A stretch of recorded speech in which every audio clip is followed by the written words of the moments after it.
In this video, I want to talk about how high scores are submitted for competitions and tournaments.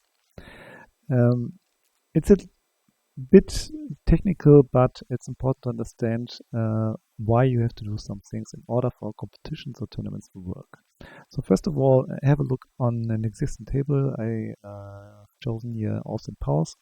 And as you can see from the current high score, it's the system default, also ROM default, which might be quite high on some tables. And the biggest problem with tournaments or here competitions is that in order to submit a new high score, you have to beat an existing one. So if you have played, for example, this table for years and have super duper high scores which you barely beat for your own, and you go into a tournament with these high scores, no change will be registered because it's unlikely that you will ever create a new high score, but you need at least one high score submission for a tournament or competition.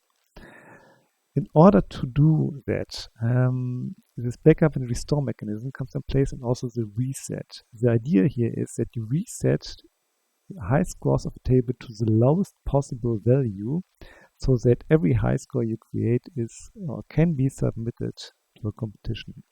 For example, here for Austin Powers, I can press reset, and you see there is a reset available for this table, which resets all places to 0 except the first one, where 1 million points is the lowest possible value. You have to replace the NVRAM for this or other files, depending on the high score type.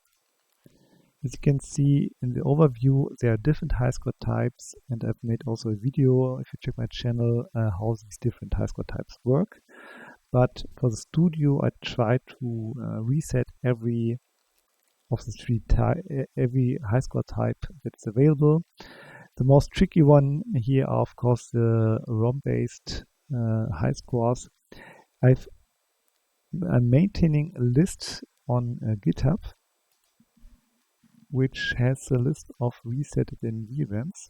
Hold on, I'm searching for the link. Here we go. And as you can see, for Austin Powers, there's a resetted NVRAM available. So this RAM has 0 scores. So once I press reset here, it will be downloaded and replaced with the existing one, so that the reset is successful. For other tables that are not supported yet, and also NVRAM based, for example here Bad Cats, if I press reset here, the file will simply be deleted or archived, and there's no NVRAM file here, so the file will be restored once the table is played again, which means you have to beat the default scores that are set in the ROM file of the table. This reset mechanism is the reason why you find in every competition or dialog mode this checkbox reset high scores, no matter if for iScore subscription or table subscriptions. Hold on.